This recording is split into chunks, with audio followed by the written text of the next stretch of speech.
Students, अभी आप 10th से 11th में जा रहे हैं। आप लोगों ने सब्जेक्ट भी सेलेक्ट कर लिया है। ये मैथ्स की regarding content we will discuss hair.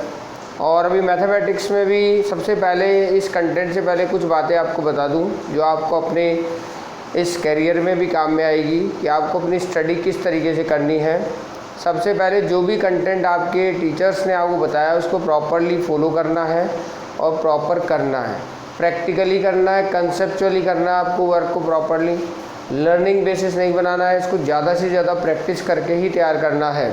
Number 2, अपना एक टाइम फ्रेम बनाएं, उस टाइम फ्रेम में प्रैक्टिस करें, ज़्यादा से ज़्यादा प्रैक्टिस करें। कंटेंट्स आप NCERT की साइट से डाउनलोड कर सकते हैं, वहाँ से कंटेंट को रीड आउट करें। अदर रेफरेंस बुक कोई अवेलेबल है उससे भी पढ़ें। तो ज़्यादा से ज़्यादा नॉलेज आपको लेना है और इस नॉलेज से अपडेट होना है। तो गाइस, हम इस कड़ी में आगे बढ़ते हुए आज बात कर रहे हैं। हम 10th क्लास में हमने ट्रिग्नोमेट्री पढ़ी थी। वहाँ 6 ट्रिग्नोमेट्रिक फंक्शन हर स्टूडेंट ने पढ़े थे। Sine theta, cos theta, tan theta, cot theta, sec theta, cosec theta. तो स्टूडेंट्स, आज हम एक इसी ट्रिग्नोमेट्री में जो आपने वहाँ पर केवल 90 डिग्री तक के एंगल्स की वैल्यू, उनमें सेलेक्टेड वैल्यूज आपने कैलकुलेट की थी। 0 degree, 30 degree, 45 degree, 60 degree, 90 degree. अब हम पहले बात करते हैं कि वहाँ हमने कुछ चीज़ें, जैसे वहाँ पर एक एक्सरसाइज थी आपके पास 8.3 90 माइनस थीटा, इट मीन्स इसका मीनिंग क्या था। अभी हम यहाँ समझेंगे ये सब चीज़ें। तो हम अपने कंटेंट पे आ जाते हैं। सबसे पहले आपको एक सर्किल बना हुआ है। ये सर्किल यूनिट रेडियस का सर्किल बनाया हमने, जिसमें आपको दिखाया this is the X axis, this is the Y axis and these axes are intersected at the point O. Now the axes are mutually perpendicular to the each other and these two perpendicular lines divide the plane into 4 parts. The parts are known as quadrant. So there are 4 quadrant, quadrant 1, quadrant 2, quadrant 3, quadrant 4. ये अब आपको बताने की ज़रूरत नहीं है। This is quadrant 1, this is quadrant 2, this is quadrant 3, this is quadrant 4। तो mostly आपको वर्क क्या प्रैक्टिकल करना है। अब हम बात करते हैं कि एंगल कैसे बनता है। तो जब भी कोई ऑब्जेक्ट होता है वो अपनी ओरिजिन पोजीशन से सर्टेन मूवमेंट करता है, तो एक आर्क जो जिस पाथ पे वो मूव करता है, that arc subtend an angle at the centre of a circle, then it forms an angle which is known as theta. उसको क्या बोलते हैं? थीटा बोलते हैं। तो इसी तरीके से हम बात करते हैं अब कि एंगल हमेशा हम ट्रिग्नोमेट्री में जो मेजर करते हैं वो एक्सिस मीनिंग एक्स एक्सिस से मेजर किया जाता है। अब एक्स एक्सिस से मेजरमेंट 2 टाइप से होगा कि अगर एंगल मेजरमेंट आप एक्स एक्सिस से मूवमेंट 2 टाइप से कहा। एक मूवमेंट जा रहे हो आप अपवार्ड और एक मूवमेंट जा रहे हो आप डाउनवार्ड। अपवार्ड जा रहे हो तो इसको बोला जाता है anti clockwise, anti clockwise. Downward जाते हो तो इसको बोला जाता है क्लॉकवाइज, मीनिंग क्लॉक के चलने की डायरेक्शन में। ठीक है। एंटी क्लॉकवाइज मेजर करोगे तो एंगल हमेशा पॉजिटिव मेजर किया जाएगा। अगर क्लॉकवाइज चलोगे तो एंगल हमेशा नेगेटिव मेजर किया जाएगा। तो आपको ध्यान रखना है कि हमें अगर एंगल पॉजिटिव कंसिडरेशन आ गया, it means we will be through in the direction of what that is known as anti clockwise direction. अब बात करते हैं कि जो टेबल आपको लर्न है वो लास्ट क्लासों में आपने पढ़ी हुई है, वो एक बार हल्की स्लाइटली ब्रीफिंग में आपको यहाँ देता हूँ। साइन थीटा, कॉस थीटा और tan theta, rest 3 function we can calculate on behalf of the assistance of these 3 function. और यहाँ पर थीटा की जो पर्टिकुलर वैल्यूज़ थी वहाँ पर आपने इनकी वैल्यूज़ डिफाइन कर रखी थी। 60 डिग्री, 90 डिग्री। साइन थीटा 0, 1/2, 1/√2, √3/2, 1, 1, √3/2, 1/√2, 1/2, 0, 0, 1/√3, 1, √3 और इनफाइनाइट। अब रेस्ट 3 फंक्शन आप इनके रेसिप्रोकल से कैलकुलेट कर लेते थे। तो वैल्यूज़ आपको प्रॉपर्ली लर्न भी होनी चाहिए, क्योंकि हम जितने भी एंगल्स निकालेंगे वो सब इन वैल्यूज़ के बिहाफ पर ही कैलकुलेट करेंगे। अब बात करते हैं क्वाड्रेंट 1। क्वाड्रेंट 1 में अगर हम एक्स एक्सिस पर ही हैं it means the object is at the position of X axis, it mean X axis का एक्स एक्सिस के साथ बनाया गया एंगल वो कुछ नहीं होगा, that is known as 0 degree, right. तो यहाँ पर जो एंगल होगा वो कितना होगा 0 डिग्री, और यहाँ पर जो एंगल होगा वो कितना होगा 90 डिग्री। तो स्टूडेंट्स सबसे पहले देखें कि यहाँ पर दो लाइनें आपको दिखाई गई है, this is the X axis, this is the Y axis. This X axis is known as horizontal line, right, और this Y axis is known as vertical line,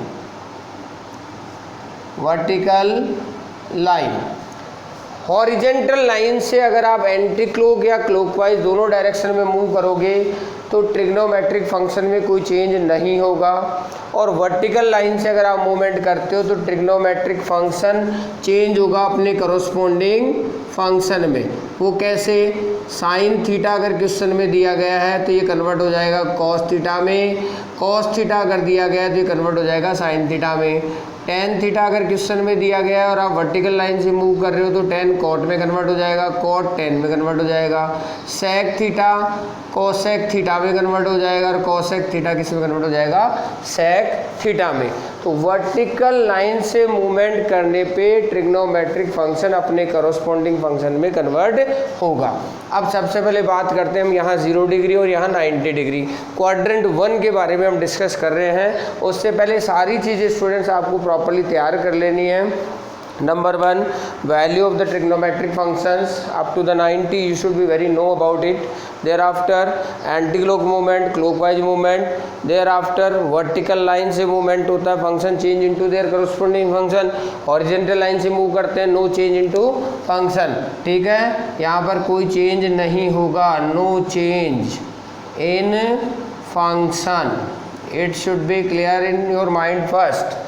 Now अब बात करते हैं क्वाड्रेंट 1, वो हमने कहा 0 डिग्री से अब एंटी क्लॉक मूव करते हैं और 90 से क्लॉकवाइज मूव करते हैं। The angle is measured as in quadrant 1। तो जैसा अब आपके पास में टेबल है और हम कह रहे हैं साइन 30 डिग्री, इसकी वैल्यू हम दोनों मोड से कैलकुलेट करेंगे। अगर आप एंटी क्लॉक मूव करते हैं, anti clock, it means it should be return sine 0 + 30। Anti clock में एंगल क्या करेंगे, पॉजिटिव, 0 से कितना गए 30, तो साइन 30 आएगा। ये तो साइन 30 का आंसर लिख देंगे आप यहाँ पे, अभी आपने टेबल में लिखा है 1/2। अब चलते हो क्लॉकवाइज इसी एंगल के लिए, तो क्लॉकवाइज कहाँ से, वर्टिकल लाइन से, ये था हॉरिजॉन्टल लाइन से, हॉरिजॉन्टल लाइन से मूवमेंट था आपका। अब क्लॉकवाइज वर्टिकल लाइन से मूवमेंट कर रहे हो, वर्टिकल लाइन से मूवमेंट करोगे तो क्लॉकवाइज में क्या लिखेंगे, साइन, अब 30 डिग्री को ही लिख रहे हो आप, साइन 30 को क्या क्या लिख सकते हो, साइन, और अप साइड 90 है। क्लॉकवाइज मूव करोगे तो कितना सब्ट्रैक्ट करोगे, 60, देन इट कम्स इन 90। अब इसको आप क्या लिखेंगे, अब आप देखो वर्टिकल लाइन से मूव कर रहे हैं, ये यहाँ से रिप्रेजेंट हो रहा है, हॉरिजॉन्टल लाइन से मूव हो रहे थे, ये यहाँ से रिप्रेजेंट हो रहा था, वर्टिकल से मूव हो रहे हो, माइनस रिप्रेजेंट कर रहा है कौन सी डायरेक्शन को, क्लॉकवाइज को। तो it means you are in quadrant 1, और क्वाड्रेंट 1 में हमने क्या कहा, अभी वर्टिकल लाइन से मूव करने पर फंक्शन को कॉरस्पॉन्डिंग फंक्शन में चेंज कर दो, मीनिंग यहाँ लिख दो कॉस, राइट, और इसके बाद लिखना है थीटा, थीटा कितना है 60 डिग्री, क्योंकि जनरलाइज इस फॉर्मूले को आप ऐसे लिख सकते हो, sine 90 - theta equal cos theta, जो आपने 10th क्लास में पढ़ा है। तो कॉस 60 आ गया।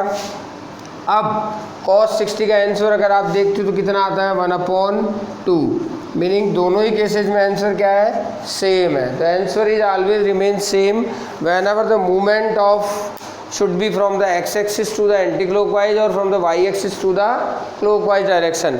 तो calculate the value in the both direction. तो अगर यहाँ से एंगल मेजर करोगे 0 + थीटा और यहाँ से एंगल मेजर करोगे 90 - थीटा।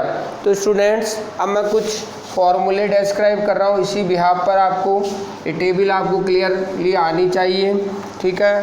अब हम कुछ फॉर्मूले की बात करते हैं।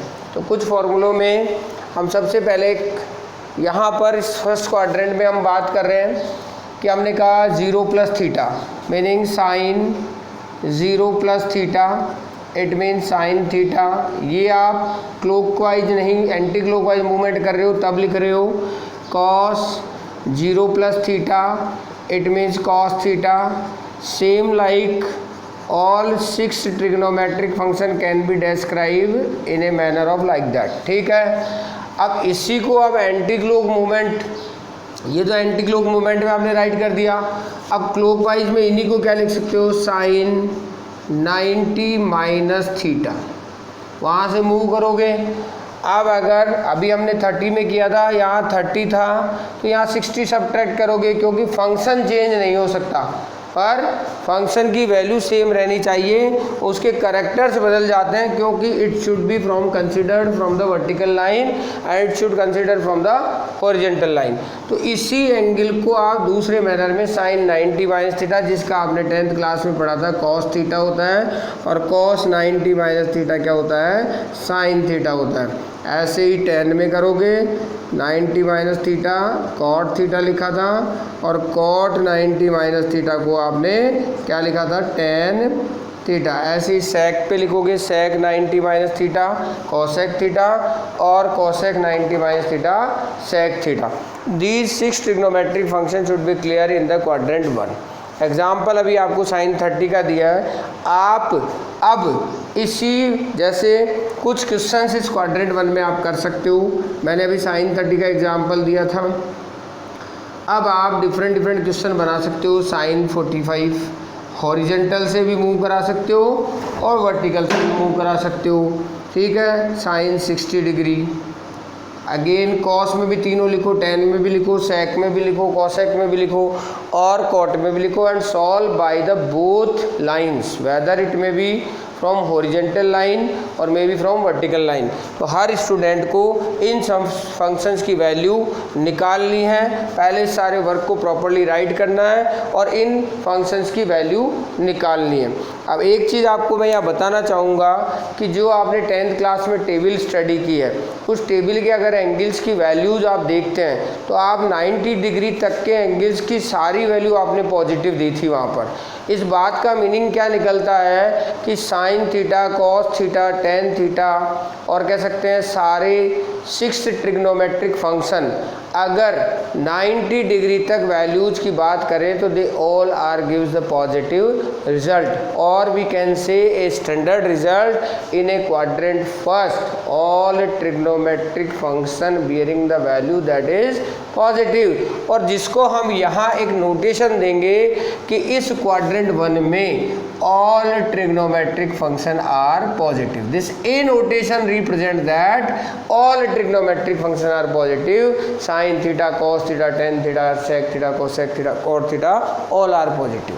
चाहे मूवमेंट आपका 0 डिग्री से हो और चाहे मूवमेंट आपका 90 डिग्री से हो। स्टूडेंट्स, अब हम एक रूल यहाँ पर बताने जा रहे हैं। मैंने जो क्वेश्चन दिए हैं आप अपनी कॉपीज़ में सॉल्व करेंगे और व्हाट्सएप पे शेयर करेंगे कि आपने किया है, उसका वे क्या रहा है। ठीक है, नाउ अब मैं एक रूल आपको बताने जा रहा हूँ, उस रूल को आपको प्रॉपरली देखना है, समझना है। ठीक है, अब देखो क्या रूल है।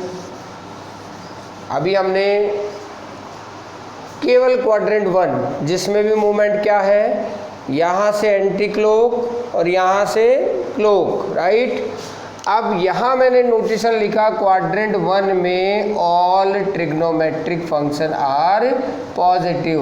क्वाड्रेंट 2 में S is the notation which represent sine theta and cosec theta. इसका मीनिंग क्या है, sine theta and cosec theta, these 2 trigonometric function if it is in question then the result will be given in the positive way as sin theta and cosec theta only 2 trigonometric function अगर question में दिए गए हैं और question अगर quadrant second का है तो आपका आंसर क्या होगा, पॉजिटिव जाएगा। और इन दो के अलावा except these 2 function the answer should be given negative. Number 2। Number 3, quadrant 3 there is T meaning tan theta and cot theta, these two functions are positive in the quadrant 3. Meaning अगर दिया हुआ question tan का और cot का है तो आपको answer में पॉजिटिव रखना है, और अगर इन दो के अलावा फंक्शन है तो आंसर में नेगेटिव रखना है। लास्ट क्वाड्रेंट नंबर 4 जहां लिखा मैंने C, इसका मीनिंग है कि इस क्वाड्रेंट में there are two function are positive, that is cos theta and sec theta. तो dear guys, a formula for all quadrants that is ASTC जो आपको लर्न रखना है। All trigonometric functions are positive in quadrant 1, in quadrant 2 sin theta and cosec theta are positive, in quadrant 3 tan theta and cot theta are positive, in quadrant 4 cos theta and sec theta are positive. Hope that last earlier I have discussed, you will solve all the trigonometric function जो मैंने आपको दिए हैं question. sin 45 उसको आपको horizontal से भी plane करना है और वर्टिकल पे भी सॉल्व करना है। ऐसे ही आपको cos थीटा पे सारे फंक्शन बनाना है 30 45। इस टेबल के अलावा एंगल आप नहीं बनाएंगे, because in later classes we will discuss which angle we can calculate by the help of the table. So later on this should be come in our talk. So first all you will be solve this content, read by the book and try to make the values how it can be solved. Later on in the next classes we will go through the further information about this quadrant. Now hope that all you will be cooperate to your teachers as well as me and do the work in your notebook, show on WhatsApp. Now again I would like to say subscribe channel BKG Stack and press bell icon to getting latest updation. Thank you very much.